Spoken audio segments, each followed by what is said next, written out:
welcome back to the Negotiation Society podcast. I feel fortunate to be sitting with Karen Fuchs virtually today. Karen is a graduate of the University of Illinois and a pretty significant player in the CPG world.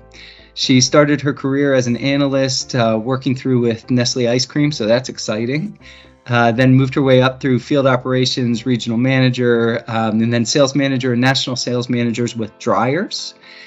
She moved to the Nestle portion of the business where she was business development focused, sales training focused, and customer development account manager focused. Interestingly, that's when she and I crossed paths. And although it's been a few years, you still look exactly the same. So kudos to you. She then took a job as a sales director for Canyon Bakehouse and is now the VP of sales for Q Mixers. Karen, thanks for joining today. Hey, Mike, so glad to be here. I really appreciate the opportunity. You know, when you talked to me about being on this podcast, you sent me the link to listen to some of the podcasts you put together. I was like, wow, you've had so many great guests and so many people with amazing career histories and experiences. And I'm just feel very honored to be here to share my story and kind of how my career has progressed and how negotiation has been part of all of that is what we do every day. I appreciate that. I'm excited to hear about how you made it to where you are today. Absolutely. So you know, as we look back at our journey, you mentioned that I went to University of Illinois. So I was a Midwesterner, and I graduated with my business degree. And my biggest priority might have been to get out of the Midwest.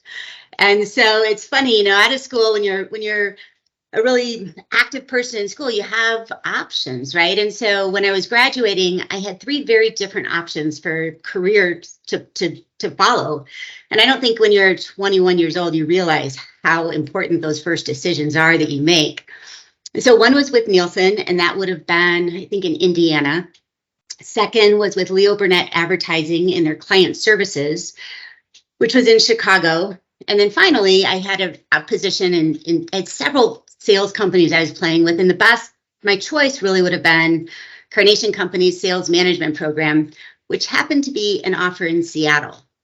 So I, the little Midwestern girl who wanted to kind of dust off my feet from the Midwest, said I chose Carnation, which 9 months later was acquired by the global giant of Nestle.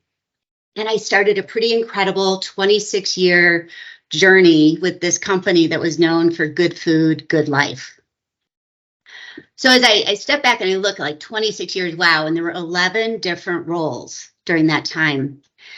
And, you know, you could say, think, gosh, you're promoted that many times. And I never thought of a role change as a promotion. It was really just an opportunity to do something different, to be challenged again, and to kind of spread your wings. And you're young, so you might not remember this. So back in the day, we didn't manage our own careers, especially at a big company. The company kind of owned your opportunities, or it felt that way anyway. And your manager would call you in and they would say, hey, I got something for you. And the next thing you knew, you're in a new job. The whole idea of managing your career is like a now thing. And it's so awesome that that's how we approach things, different than having that locus of control be external to what we do. So I think we can all appreciate that now, that it's choices and you choose where your path goes. So I would say with that path, though, I was very fortunate to have those choices that were in effect made for me to be great. And I had three, what I would call, and I've always called in discussion, left turns, like three big corners that I took. And those are where I learned and I grew the most. One, as you highlighted, was into ice cream. Second was into the convenience store division, which convenience, I have to say, from a CPG perspective, is often, or used to be anyway, looked at as kind of the ugly stepchild, right? And they're like, what do we do with all these gazillion little accounts? And then finally, who would have ever thought I would be in sales training? So they were all completely different, completely unique challenges, but in all of them, those three left turns, and I would say, as people are making choiceful decisions today, are risk. But it's risk and reward, right? And that's where I learned the most. So my last role, I have to call this out because all stories kind of have an end. And so my last role at Nestle was a category account manager calling on Safeway Denver. And most people would say, if you looked at it, that was a demotion because I had been training people how to be a category account manager in my role as a sales trainer, right? So I was training people how to do it. Now I'm saying, okay, I never had actually held that role. I called on all different kinds of customers, but that actual face-to-face CPG across a big retailer's desk, I hadn't checked that box. And I'm like, okay, one, I need to do this. And two, I had to get my priorities in order. So you think about it, what's most important? And to me, it's about those people that are the most important in your life, right? So it's your family. And I was traveling over 50% with sales training. And my kids, so if you imagine, my kids were in middle school and early high school. Those are like big years, there's a ton going on. And so this job, I was fortunate, it let me stay in Denver and be at home every night with my family. But I'm still going to admit that of all my jobs with Nestle, this one was my least favorite, right? Because it's that very transactional. This is what you do with your account. Sales finance is very involved in your business. And it was not feeding my need to like push the edges of the box, but your kids only grow up once. And it was totally worth it to make that choice. That's such a great answer. And I couldn't echo your last point enough. Your kids only grow up once. As a dad of an 8-year-old and a 3-year-old, I'm watching those years go by very, very quickly. And I can remember, interestingly, a comment you told me when we first met, when my son had just been born and I was sitting outside of the hospital trying to handle some situation that you and I were working on together. And you said, "Why are you talking to me? Go inside and be a dad." And I have taken that with me through the course of my career at TGP, so I value that. The other thing you said, which I think is really cool, you said you took 3 left turns, and that's where you learn and grow the most. It's a good bit of advice. Make sure you do the risk reward and maybe make those left turns because you can grow the most. So now you're the VP of sales with Q Mixers, which is a cocktail mixer company. How did you get here? It's kind of funny. So after you've been with a company like Nestle for 20 plus years, recruiters stop calling, right? They assume you're drinking the Kool-Aid, you're in it to win it, you're in there till the end. But I got really lucky and I got a call that turned into an opportunity to leave the nest and to jump to small. So as you said, I worked as a director for the West for Canyon Bakehouse gluten-free bread for 3 years. And then when they were also acquired by another big company, I said, I've already done the big company thing, right? And I chose to jump again, and I had the opportunity to move to my current role with Q Mixers. You mentioned earlier you had 3 different options for careers coming out of school, yet you chose sales with a pretty significant CPG company. Have you ever looked back? Honestly, I was just asked by somebody about how would you describe your dream job? And honestly, Mike, I have it. My whole career has been so full of challenges and variety and opportunities that I'm living the dream, it's been awesome. And I will say, I think I've been fortunate to have very entrepreneurial roles within a big company. For example, in ice cream, I got to be part of a focused project team called Own the City in San Diego. I ran the sales function and I worked cross-functionally with distribution, marketing, PR, finance, HR, and food service even to achieve availability of our ice cream novelties anywhere and everywhere. So, you think about Frito-Lay will say at arm's reach, right? And that's what this was all about for ice cream novelties. If you travel to a foreign country, you see ice cream novelties everywhere. And so I worked my tail off in that role, but I learned so much and had so much fun. And so I would assume something like that with Own the City, you would definitely have to be customer centric in order to be successful at that. So what did being customer centric mean in that role? Wow, you got that. So customers were really everywhere, right? I had internal customers, like all of the business functions I just talked about. And then our Own the City project team, we were a totally out of the box and different business unit for dryers. They had never experienced something like this before. So I had to negotiate with finance to get them to allow different forms of payment from these little customers. I had to help marketing and PR understand what we as the sales team saw as the biggest opportunities for them to lean in, because we were truly the boots in the street for this whole project. I had to continuously convince the distribution team to accept our customers that didn't look like their normal customers. I mean, we're talking about bakeries, we're talking about candy shops, we're talking about those trinkets and trash places all along the beaches. And they weren't quite sure what they were supposed to do with that, right? And then on top of that, there was the team of 7 people that I hired to go out and gain the business. And I had to make sure that I understood their challenges and resource them with everything they needed to be successful. And then on the other side, there was the actual retail customers who had freezers placed in their stores, and that I had to make sure were actually being serviced by DSD, and that we were doing everything we needed to make their business of selling novelties viable. It seems like when we think about customer, we think about like that one, like a singular.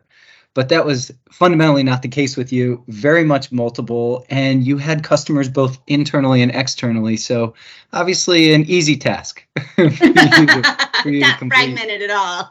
Right. If we were to shift gears, how important has the skill of negotiation been to your career? Negotiation, it's everywhere, right? So, but I'll say 2 things on that, Mike.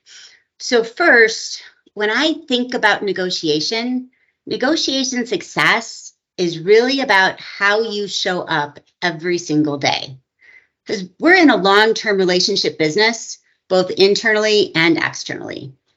We build our reputations on how prepared we are for every interaction, whether it's with a customer or a bazillion customers or a peer. And we have to do the work to be prepared, even when it's not particularly fun and it seems kind of tedious. So I'm going to tell you a mom story on this. So favorite story is when my oldest son was about 12 years old, and he had agreed to dig out all the sand in the sandbox around the swing set in the backyard as a summer project in exchange for tickets to a Seahawks game when he was done. And I will tell you that he was then, and he still is today, he plays football for School of Mines in Golden. He's a huge, like, the Seahawks are where his live and die for, right? And so Ben is back in the backyard, and it's hot, it's Colorado, it's summertime, and he's digging. And my husband went out to check on him, and he says, "Dad, this isn't fun." To which my dear husband replied, "Son, that's why it's called work."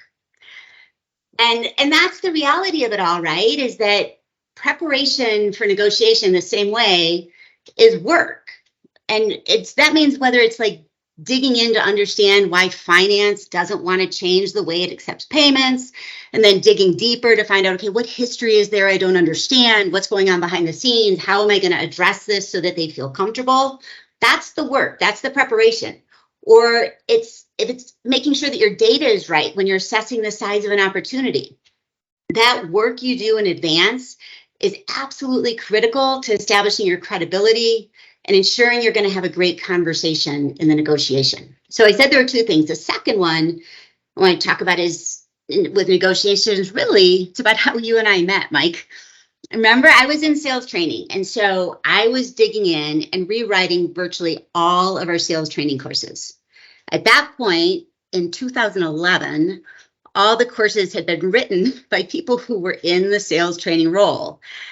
And I have to say, there was a lot of opportunity for upgrading and modernizing.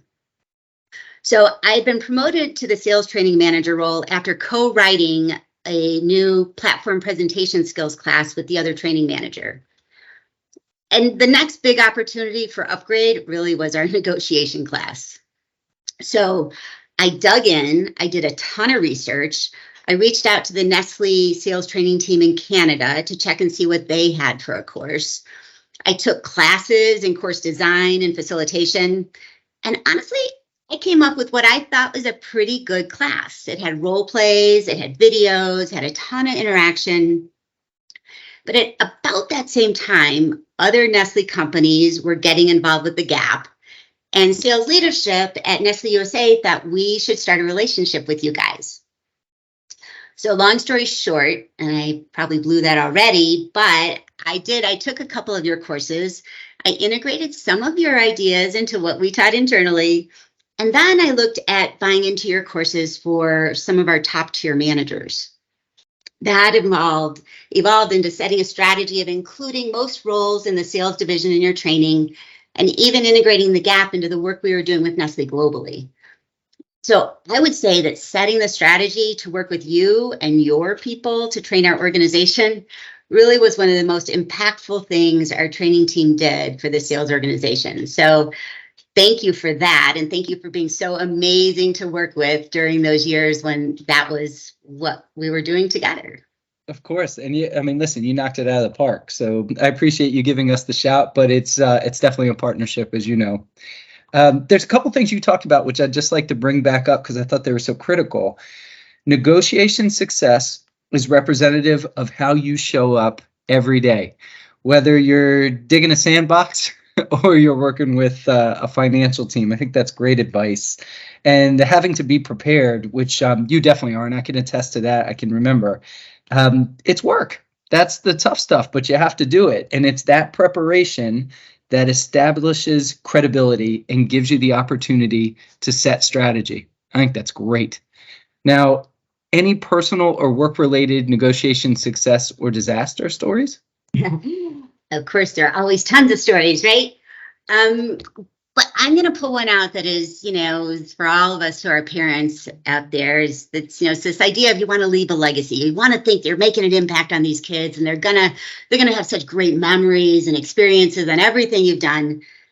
And every once in a while, though, sometimes you scratch your head and you have to be really patient to see it. But every once in a while, you get the clue that your kids were paying attention. So when I was in training, my kids, like I said, it was middle school and high school, right? So they were really at an age to learn stuff. And so when I was knee deep in putting together the negotiation class, here's mom. Yep. I had them watch video clips to see if they understood the point I was trying to make. Because really adults aren't even quite as smart as kids sometimes. We talked about what a BATNA was. And I told them that not talking was actually a negotiation tactic, which they thought was kind of funny. And, one of the mom things I say so often, I say it at work, I say it at home, I said it to my husband last night as we were talking about, some negotiation with a current insurance situation. I said, well, you may as well ask, what are they going to do? Take away your birthday? And that's really the framework to put everything in, is like, why not push the edge of that envelope and just see? Because that's the reality. That's how we integrate negotiation to how we think about things, because that is truly a key part of negotiation, is asking the question. So here's the story. So just over a year ago, it was December of 2021. There was a huge storm, and my 21-year-old son was crushed by a tree. So it was his first car. He shopped really hard for it. He got a great deal. It was a 2006 Mazda 6. And it's a new car to him. Less than a year he'd had this thing. And so we had good insurance, and it ended up that Ben paid his deductible, and then he had to negotiate with the insurance company for payout. So Ben, being the smart kid that he is, he did all the homework on values of similar cars. He pulled together pictures of the condition of the car before it was destroyed. And he had copies of all the documentation that he expected that the agent might want to see. So that he happened to be home on break when he had the conversation with the insurance agent. And I could hear him on the call from my office. And I'm, mom listening one ear, like, huh. And so he just made me smile, because he did all the things you'd hope for in a negotiation. He was respectful. He provided data to support his statements. He asked questions to understand any concerns that the agent had. He listened really patiently, and he provided more information when it was appropriate. And so the conversation goes on, there's a little back and forth. And at the end of the day, insurance paid him $7,000 for a car he had bought the year before for $3,700, which is a pretty good return in my mind for preparation for a negotiation. Yeah, I would say that's a fantastic return. And his use of data, being respectful, asking questions, and listening certainly came from some tips from his mom, inclusive of the use of silence, which we agree is a till, and the BATNA, which is the best alternative to a negotiated agreement. Absolutely. I think coming off this, and I'll ask you the next question, but I love the fact that you said, what are they going to do? Take away your birthday? I can't wait to start to use that, you know? So I have to pay you royalties for it. Well, when I was in sales training, I actually started a master's program, thinking, hey, maybe this is a road I really want to head down. And I had a professor, it was one of the couple of live courses that I had, who said, well, the first time you say it, you have to give credit to the person that said it. So I'll be listening for that. The second time you say it, you just have to say, someone I knew once said this. But then third time and after, Mike, it's all yours. You can own it. Oh, all right. Well, three There's times my royalties for you. How's that? three times in, the Gap partnership will own it. Then no, it's great. It's a great saying. Hey, any thoughts on the balance of your crazy busy sales career with the travel and having a great family life? I will tell you, I would not be here if I didn't have my amazing husband, who really has been the backbone of support for our family. So both of us had stay-at-home parents growing up. And it was important to us that we did the same for our family. When we'd been married probably about 2 years and we were ready to take the leap and go for child number one, I was about 6 months into my role with Nestle Ice Cream, which I absolutely loved. And we both wanted to have an international experience in our career. And so we were hopeful that because of the global business that I was involved in, that there would be opportunities internationally. So my husband is a chemical engineer, and he was working in production, which meant long days and sometimes equally long nights on the job. And so we did the due diligence, right? We sat down, we made lists of pros and cons of each of us taking the step out to do the stay-at-home role, and decided that Bob would be the one to take the step out from his career. And so he took almost 20 years off to manage the craziness of 3 kids in 4 years. And, you hear a lot of discussion around nature and nurture. And if you don't think nurture makes a difference, how do you explain that all 3 of our kids are chemical engineers? I mean, and so my husband sometimes will say, oh man, that was a big choice. Did we really think that through? I'm like, Bob, you have left the most amazing legacy with your children for all the hard work and the difficulties that the stay-at-home role is, and the underappreciation from those of us who you can't give that back. But the amazing future that our kids have, and the wonderful people they are. I mean, man, that's awesome. And so the second thing that kind of ties in that question is we talk about work-life balance a lot. But for me, Mike, I look at it more as work-life integration, because it's knowing what the work is that has to be done and then finding a way to make it happen. For me, it's super important that I take care of, and maybe it's selfish, but take care of myself first, right? So what are my mental and physical needs to stay the Karen that I am, and what I want to bring every day? And that has meant crazy early morning workouts very often, or spending time in the office at night because I took 2 hours out and I volunteered at school during the day. But you have to make sure you're not too busy to pay attention to all those big and little things, and to be there for them, because it all really matters. That's really good advice, and really good advice. And I will say, living a similar life with my wife, who took a career break for us to move to New York City, and thus has been the primary caregiver for both my son and my daughter. I can't even imagine having it switched. I don't think I would have been able to do it. So it's a really unique bit of work, that whole parenting thing.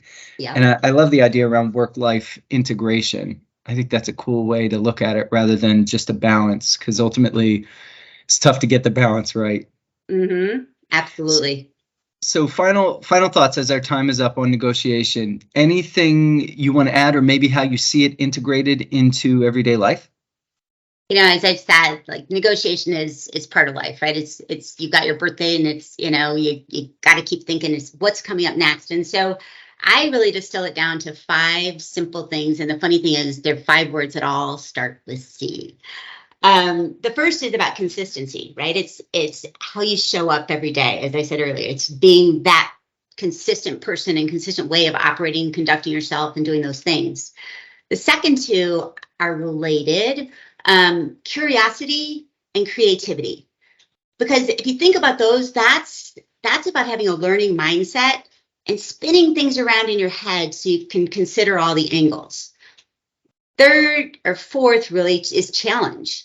You have to be able to get excited about whatever that next thing is, that next problem to solve. And then the fifth one is one that I will say, as I've gone through the rainbow of life and career, is more important to me and more salient than ever, and that's compassion. Because it's remembering that we're in a long-term game and that when we put people first, the rest will take care of itself. I mean, put a cherry on top on the time we spent together. That this has flown by. So I just want to reiterate the consistency, curiosity, and creativity, challenge, and the compassion. I think those are a great way to end the podcast. I can't believe it's been a decade since you and I first crossed paths, creating in partnership some version of that sales and negotiation aspect of which you did so well. And I really think it's lovely that we've reconnected, and I really appreciate you joining the podcast. It's just been great. Thank you so much, Mike. Really appreciate the time. And again, it was great connecting with you as well.